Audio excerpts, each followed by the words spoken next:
नमस्कार, मैं सैयद अख्तर श्री अरविंदो सोसाइटी की ओर से आपका बहुत बहुत स्वागत व अभिनंदन करता हूं। हम आज शिक्षा में शून्य निवेश नवाचार कार्यक्रम ZIIEI द्वारा संकलित एक रोचक व अभिनव नवाचार के बारे में आपको बताएंगे। हम इनोवेटिव पाठशाला के अंतर्गत महाराष्ट्र राज्य के कक्षा 4 की हिंदी की पुस्तक बाल भारती के पाठ 1 पाठशाला के नवाचार अभिनव शिक्षण तकनीक की गतिविधि गृह कार्य प्रवेश में व्यवहारिक शिक्षा का इस वीडियो में क्रियान्वयन करेंगे। हम आशा करते हैं कि आप इस वीडियो को देखने के उपरांत इस नवाचार तकनीक को अपने विद्यालय व कक्षा में अवश्य लागू करेंगे।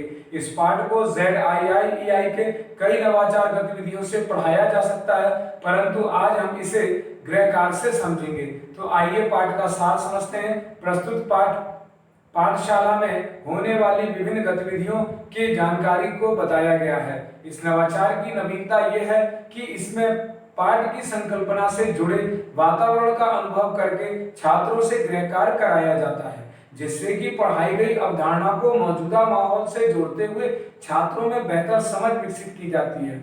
इस नवाचार की क्रियान्वयन प्रक्रिया के अंतर्गत पढ़ाए जा रहे पाठ की अवधारणा के पुनः अध्ययन हेतु लेखन कार्य को आसपास के परिवेश से जोड़ते हुए अवलोकन, चर्चा व सांकेतिक प्रश्नों से गृह कार्य की जानकारी दी जाती है। इस नवाचार की क्रियान्वयन अवधि 20 मिनट की रखी गई है। साथ ही पूर्व प्रबंधन में शिक्षक को छात्र संख्या के आधार पर पाठ की तालिका तैयार करनी होती है तथा पुनः अध्ययन एवं क्रियान्वयन के अंतर्गत इस नवाचार के माध्यम से गृह कार्य के रूप में अभिभावक की मदद से पाठ के कॉन्सेप्ट की जानकारी को दोहराया जाता है। शिक्षक इस बात का भी ध्यान रखते हैं कि पाठ को पहले से ही पढ़ाया गया हो और उसकी व्याख्या भी की जा चुकी हो। छात्रों के लिए कुछ निर्देश भी दिए जाते हैं, जैसे छात्र घर जाकर अभिभावक की मदद से अपनी और अपने पाठशाला के बारे में जानकारी इकट्ठा करेंगे तथा अपने और अपने अभिभावक की पाठशाला के बारे में लिख कर ले जाएंगे।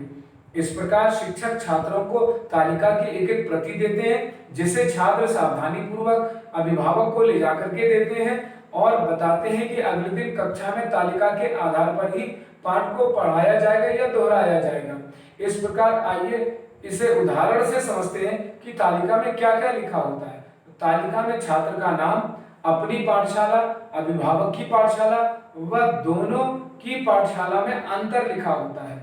अंत में अभिभावकों के लिए कुछ निर्देश भी दिए गए होते हैं। अगले दिन छात्र तालिका को चार्ट को भरकर स्कूल ले जाते हैं और उसमें भरी जानकारी को कक्षा में पढ़कर के बताते हैं। इस प्रकार शिक्षक छात्रों से पाठशाला का पुनः अध्ययन गृह कार्य के माध्यम से आसानी से करा लेते हैं।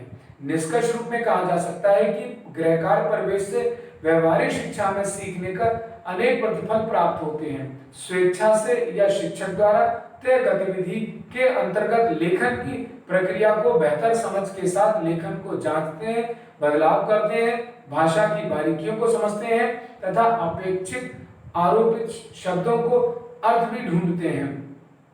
इस प्रकार भाषा की बारीकियों को समझते हुए अपनी भाषा और स्कूली भाषा के बीच संवाद करते हैं, प्रश्न करते हैं, तर्क करते हैं, निजी अनुभव को साझा भी करते हैं। कही जा रही बात, कहानी, कविता इत्यादि को कहने की समझ भी छात्रों में विकसित होती है। इस गतिविधि से सभी छात्रों की भागीदारी सुनिश्चित होती है, सभी को समान अवसर प्राप्त होता है। इस नवाचार में PRT अनुपात का तो ध्यान रखा ही गया है, साथ ही साथ NCF 2005 के उद्देश्यों को भी पूरा किया गया है। छात्र गृह कार्य को प्रयोगात्मक और अनुभवात्मक बनाते हैं। इस प्रकार ये नवाचार विशेष आवश्यकता वाले बालकों के लिए भी उपयोगी है।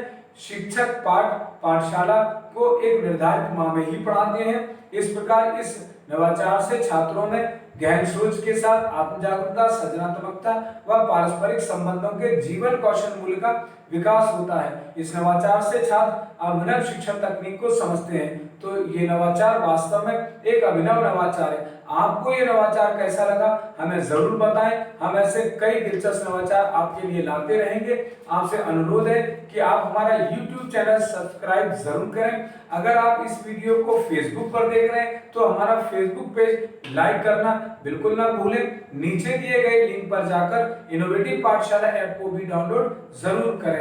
इस वीडियो को देखने और लाइक करने के लिए आपका बहुत बहुत धन्यवाद।